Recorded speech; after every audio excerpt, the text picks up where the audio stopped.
Yes sir. Ṣé single father ni yín sir? Mi ò kí ń ṣe single father but mo need advice lórí marriage mi nípa.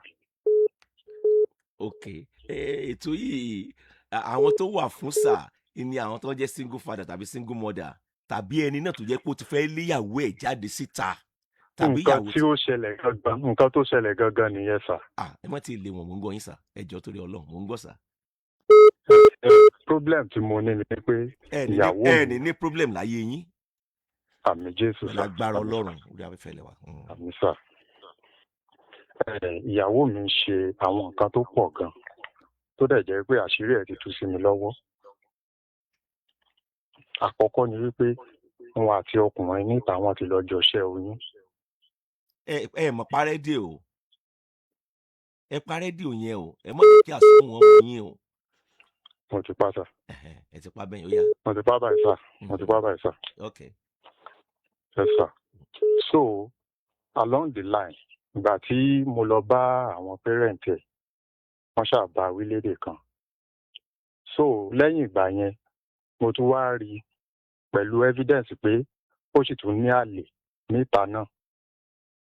So to the extent pé ìgbà tí mo sọ fún àwọn parent ẹ̀ èmi ni wọ́n tún fẹ́ máa gbájà tí wọ́n sọ fún mi pé mo máa wá kẹ́rù ilé. So lẹ́yìn ìgbà yẹn oríṣiríṣi nǹkan ló máa ń ṣe. Now lẹ́yìn ìgbà yẹn sìn pẹ̀lú òun gan ó ti realize pé òun ṣe mistake bọ àwọn nǹkan míì wà tó tún máa ṣe. Now bí mo ṣe ń bá yín sọ̀rọ̀ yìí sà password ṣì wà lórí fóònù ẹ̀ tí mi ò ní access sí orí fóònù ẹ̀ láti check. So then court wedding la dẹ̀ ṣe. Èmi wá fẹ́ béèrè irú situation báyẹn ṣé mo lè mú ọ̀rọ̀ ẹ̀ lọ sí court ni òun ni àmọ̀ràn tí mo nídìí lọ́wọ́ yín sà. Ẹ ṣe gbólóhùn kan máa kọ́ bí yín léèrè marriage yín ti pé ọdún mélòó sà? Sà? Marriage yín ti pé ọdún mélòó? A ti ṣe December la máa ṣe 8 years sà. Ọdún kẹjọ ẹ ti bí ọmọ mélòó fúnra yín? Ọmọ méjì ló bí fún mi bọ̀ lẹ́yìn tó bí ọmọ méjì yẹn tó lẹ́yìn tó ọmọ yẹn pọ́ ọdún méjì ló bẹ̀rẹ̀ sí ní ìrìnkúrìn. Ọmọ tí wọ́n nù ẹ náà pè lọ́mọ tí wọ́n. Ṣé arákùnrin tí wọ́n jọ lọ ṣẹ́ oyún yẹn ẹ mọ arákùnrin yẹn? Bẹ́ẹ̀ni sì mo mọ̀ dáadáa sà mo mọ̀ dáadáa sà. Ará àdúgbò yín ni? Kò sí ará àdúgbò wa wọ́n jọ wà nínú ibi tí wọ́n ti ń tajà ni. Bó lẹ́yìn ṣe wá mọ̀ pé arákùnrin yẹn ni? Mo mọ̀ dáadáa mo mọ̀. Ẹ mọ̀ dáadáa. Bẹ́ẹ̀ni sà. Lẹ́yìn ìgbà tí wọ́n wá ṣẹ́ oyún tí wọ́n tún wá ń fẹ́ lòmíì. Bẹ́ẹ̀ni ó tún fẹ́ èèyàn méjì míì. Ẹ dẹ̀ sọ fáwọn tó jẹ́ òbí ẹ̀ ẹ̀yin náà tún bú. Bẹ́ẹ̀ni sàmì pé dádì ẹ̀ ti kú just of recent but lẹ́yìn ìgbà tí dádì ẹ̀ kú yẹn gbogbo àwọn ìwà yẹn ló ṣẹ̀ wá ṣò sí mi dáadáa. So ìgbà tó ṣẹ́ oyún yẹn náà mo padà lọ sọ fún mọ́mí ẹ̀. So now mo ti wá eléyìí tí ó tún wá ṣe ń sìn pẹ̀lú àgbèrè yẹn ìgbà tí mo tún wá lọ sọ fún wọn náà wá ṣàdá sírọ̀pù fún mi. So òun ní nǹkan tí ó wà lẹ́gbàá ìta. Ṣó láwọn ẹ̀gbọ́n kí làwọn ẹ̀gbọ́n ẹ̀ ń sọ? Ẹ̀gbọ́n ẹ̀ tí ó ní ìgbà tí mo ti fẹjọ́ ẹ̀sùn ẹ̀gbọ́n ẹ̀ náà lórí ọ̀rọ̀ ìgbà tó ṣẹ́ oyún yẹn náà ẹ̀gbọ́n ẹ̀ yẹn náà wọn ṣe dáadáa sí mi mọ́ gbogbo àwọn pẹ́rẹ́ǹtì ò ṣe dáadáa sí mi mọ́ àwọn family in short. Ṣẹ́yìn sì níyàwó fẹ́ abẹ́ níyàwó fẹ́ mọ́?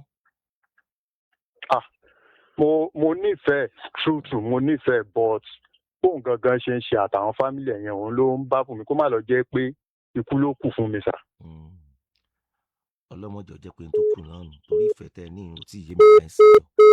Ẹ gbọ́ gbọ́dọ̀ tí mo fẹ́ sọ yìí ẹ̀yin bàbá mi màmá mi tẹ̀ ń gbọ́ mi ńlẹ̀.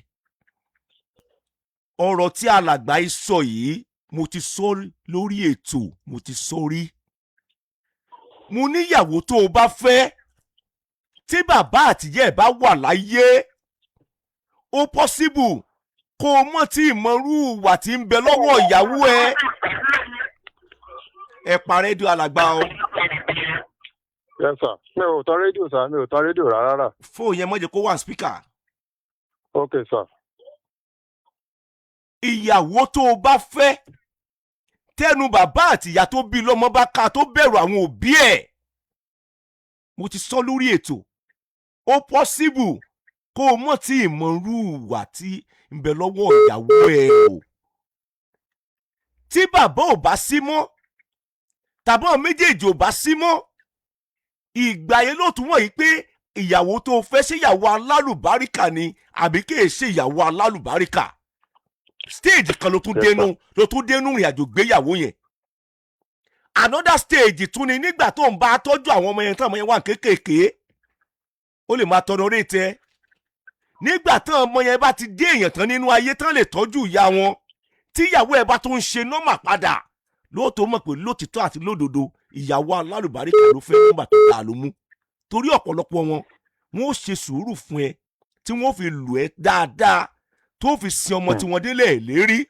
Wọ́n wàṣẹ ìmọ̀rú kọ́lọ̀ ìyàwó tó fẹ́ lẹ́yìn 20 ọdún tàbí 30 ọdún. Wọ́n pọ̀ bẹ́ẹ̀ nu ayé nu àwọn tó jóbìnrin. Ẹ̀yin ìyá wa mo ṣèbà fún yín lórí ètò tẹ́ ní kí n máa wí náà mò ń wí lórí ètò yìí o. Ìyẹn túmọ̀ sí pé tẹ́ sọ́nsìn ẹ nígbà tí bàbá rẹ̀ wà láyé kò rí bẹ́ẹ̀ àbó rí bẹ́ẹ̀.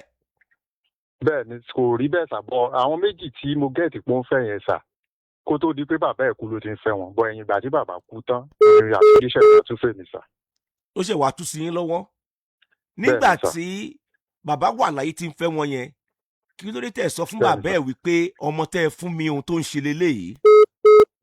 Kò àṣírí ò tí ì tún táìmù yẹn sà.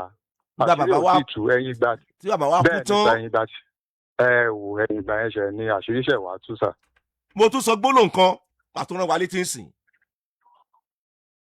Ẹ̀yin ìyàwó ẹ máa jèrè ọmọ ṣùgbọ́n ẹ má jẹ́ kí n tàn yín kẹ́ ẹ tó lórí bàbá tí ò mọ bàbá mò ń sọ o kẹ́ ẹ tó lórí bàbá tí ò mọ létò tí Ọlọ́run bá kọ́kọ́ mú ìyá lọ tí ìyá dàgbà tó dògbò tó mú ìyá yẹn lọ tí bàbá bá dàgbà tán wà láyé ń tiwọn lọ́pọ̀ ọgbà ọkùnrin máa rìn àwọn ọmọ tò ju kó jẹ́ pé obìnrin ló wà láyé lọ. Orí afẹ́fẹ́ mo ti gbé ń sọ yìí. Ọ̀pọ̀lọpọ̀ arúgbó míì nígbà tí ọkọ ẹ̀ kú tán òun gan ní dàrin àwọn ọmọ ẹ̀rú. Ìgbà yẹn ni yóò fi ẹ̀kọ́ òun láìkí táyé ju Kẹ́hìndé lọ. Kò sọ́ọ̀ tán lè gbé wá bá ìyá yẹn ó kì í múṣọ á kì í bọ́ ń tiẹ̀ ní á kì í bọ̀rọ̀ ni. Ẹ jẹ́ àkíyèsá lórí irú ìrìn àjò báyìí. Alàgbà. Yes sir, daddy. Kí lẹ pé èjì yín sà? Mo máa close to 40 báyìí ní next year sir. Bó ti jẹ́ pé kì í ṣe ẹ̀yin náà lẹ ń bá mi sọ̀rọ̀ ẹ má bínú. Ìyàwó yín ìyàwó tẹ̀yìn tẹ́ fẹ́ ní ṣùlọ́kà tó bí ọmọ fún yín tẹ́jọ wà ní marriage. Court wedding la ṣe sà. Èmi ti gbọ́ ti yín. Èmi mọ̀ ti gbọ́ ti yín. Dẹ́rì ẹ̀ ṣe mọ̀ what will be ìyẹn òrújú iná lẹ̀ ń gbọ́ lórí ètò ń sìn yẹn ilẹ̀ ń gbọ́ lórí ètò yẹn àṣà Yorùbá àṣà ni láyé ṣé òun wá èmi ni. Sáà ẹ kì í ṣe ọmọdé mọ́ sà. Yes sir. Ọlọ́run ní fukú tó yáwọ́ pa yín o. Àmín Jésù. Ẹ̀yin rìnrìn ti yín ẹ mà lè ìyàwó yín ẹ tún mọ̀ kan tó ṣẹ́yún fún ìyàwó ti yín wọ́n dẹ̀ tún bí yín léèrè ẹlẹ́ẹ̀ tó love one tíntín ẹlẹ́ẹ̀kejì ìyàwó yín tún bọ́ sọ́dọ̀ ẹlòmíì ẹlẹ́ẹ̀ tún mọ̀ yẹn náà ẹ tó wá lọ sọ́dọ̀ àwọn tó jẹ́ màmẹ́ àwọn ẹ̀gbẹ́ ẹ̀ tó kù láyé ẹlẹ́yìn náà tún bú àbí bẹ́ẹ̀ kọ́ sà. Mo dẹ̀ tún wá bí náà léèrè ẹ sọ pé ẹ love ìyàwó yín bó ṣe yẹ kó rí náà nìyẹn lótìtọ́ àti lódodo àbí bẹ́ẹ̀ kọ́ sà. Bẹ́ẹ̀ ni sà. Tó gbé ọmọ ìlú wo ni yín sà? Ọmọ Iléṣà ni. Kí lẹ fẹ́ lórí ètò yìí sìn sà? Àfẹ́rí bóyá tí mo bá lè gẹ́ẹ̀tì kọ́ńtàtì yín kí n wá rí yín lọ́fíìsì sà. Ò nílò kẹsẹ̀ ń gba nọ́mbà mi àárọ̀ Friday ṣé àárọ̀ ọ̀la ní Friday àárọ̀ ọ̀la yín bá fẹ́ rí mi àárọ̀ ọ̀la máa tẹ̀ ń sáwọn èèyàn ní ọ́fíìsì wa ń bí báyìí ọkọ̀ jẹ́ pé tẹ́ bá ti ń bọ̀ láàárọ̀ ọ̀la yẹn 10,000 naira consultation ẹ máa mú yẹn dání láàárọ̀ kò jù bẹ́ẹ̀ yẹn lọ sà láfijọ́ jókòó ẹ̀ bá lu wákàtí 15 pẹ̀lú mi ní ìṣẹ̀mọ̀ wò lélẹ̀ kódà mi ní kan yín lójú ẹ mọ̀ tèmi ó sọ fún yín sà Ọlọ́run ní fipú tó yáwọ́ pa yín o ṣé ẹ ní bàbá àtìyá sà ṣé ẹ ní bàbá àtìyá ẹni dádì àti mọ́mì. mi ò ní kankan sà ẹni tí ó wá kù ẹni tó kù fún mi ní bàbá torí ìyàwó mi náà ni ìjà yẹn ṣe ṣẹlẹ̀ láàrin wa sà. torí ìyàwó mi ni ìjà ṣe ṣẹlẹ̀ láàrin wa. ní tèmi ó sọ fún yín lélẹ́yìí bàbá àti màmá yín ò lè wà láyé kán gbọ́ pé ìyàwó yín rìn báyìí kẹ́ẹ̀dẹ̀ ní ẹ̀rí tó nítumọ̀ dání ẹ mọ̀ jẹ́ ń tàn yín kẹ́ ẹ mọ̀ léyàwó yín lùgbó àwọn bàbá àti ìyá yẹn Elédùmarè wọ́n gùdù bàjẹ́ láspẹ̀t yẹn wọ́n á fún ìyàwó yín lọ́jọ́ ní fúnra ẹ̀ ní òkèrù wọ́n á fún lọ́jọ́ kápọ́n wà láyé tí wọ́n sọ pé arábìnrin mọ́ pa ọmọ wa fún wa tó ti yẹ lóòótọ́ ó ti bímọ fún ọmọ tí wà lélẹ́yìí èyí tó bí ọmọ ló ń jẹ́ kì bá dákẹ́ wá rí mi sà fún àǹfààní ara yín sà ọlọ́run ní fipò tó yàwó pa yín o ẹ̀ṣẹ̀ bẹ̀rẹ̀ ìrìn àjò ní o 8 years in marriage nísìnyí tí a pọ̀ báyìí lóríṣiríṣi ẹ kú kalẹ̀ sá o ẹ lè wá láàárọ̀ látàgò 9 lọ sókè. ó ti yé mi sà ó ti yé mi sà. ń lọ sí ẹ̀ka àpolówó ọjà báyìí Doyin yẹn ó ti nawọ́ sókè. ẹni tí ó bá mathematics dáadáa aago tá à ń lò ní agbára wa ń bí ẹ má jẹ́ ń tàn yín àwọn eléyìí ti tọ́ọ̀bọ̀ jìnnà ọkọ̀ ṣe minus and plus kó tó sọ̀rọ̀ tàǹtà àgó jẹ́.